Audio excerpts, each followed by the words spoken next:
Good morning mga igan. Harvest time na naman. Umaga harvest ako. Santaring sitaw. Mga igan, ginto ang gulay ngayon. Ganito kadami sitaw. Umabot ng 50 pesos. Ang benta ko dito igan, 30 pesos lang.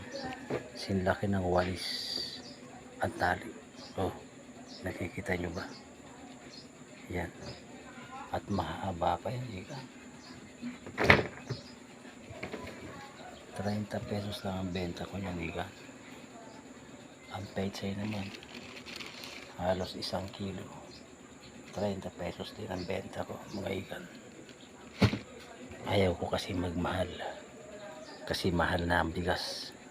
Magmamahal ka pa, kawawa ang Pilipino.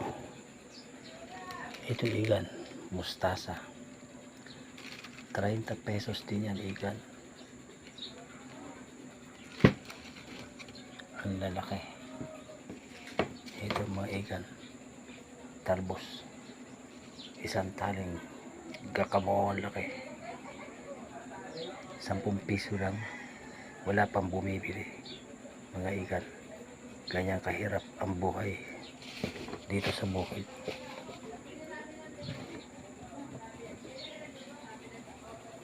Ayan igan, 30, 4 na 30, 120 plus 10 kung mapibili, 130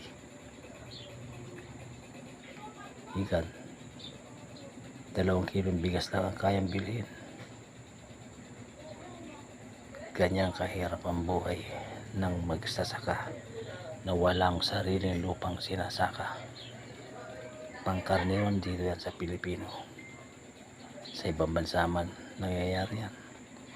Ang mga magsasaka walang sariling lupang sinasaka.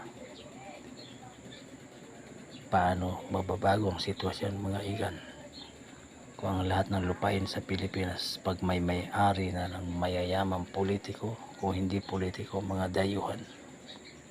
Kawawa ang henerasyon ng mga magsasaka mga igan. Yan ang dinadaing ko sa ating gobyerno. Sana ang magsasaka tangkilikin ang gobyerno, bigyan ng lupang sasakahin para naman hindi magutom, iwas gutom mga igan. May pag-asa pa kaya ang mga kagaya namin magsasakang walang lupang sinasaka mga igan? Ang project ng ating Pangulong iwas gutom sa Pilipino, paano matutupad kung wala kang matataniman?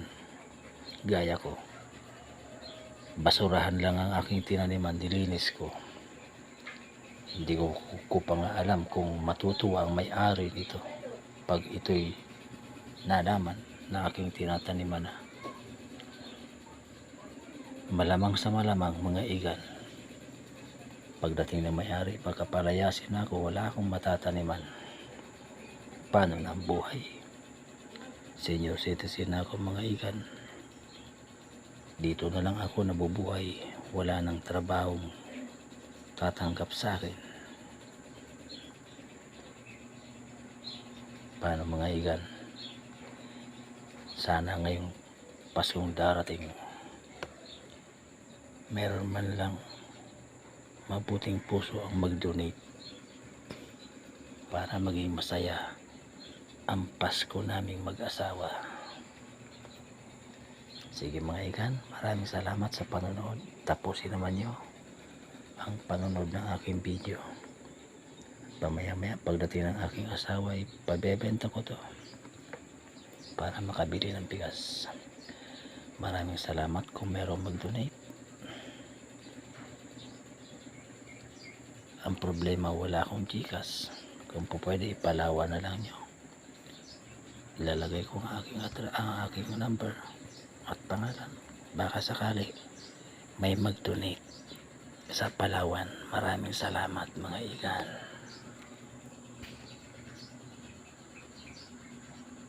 Bye bye. Good morning.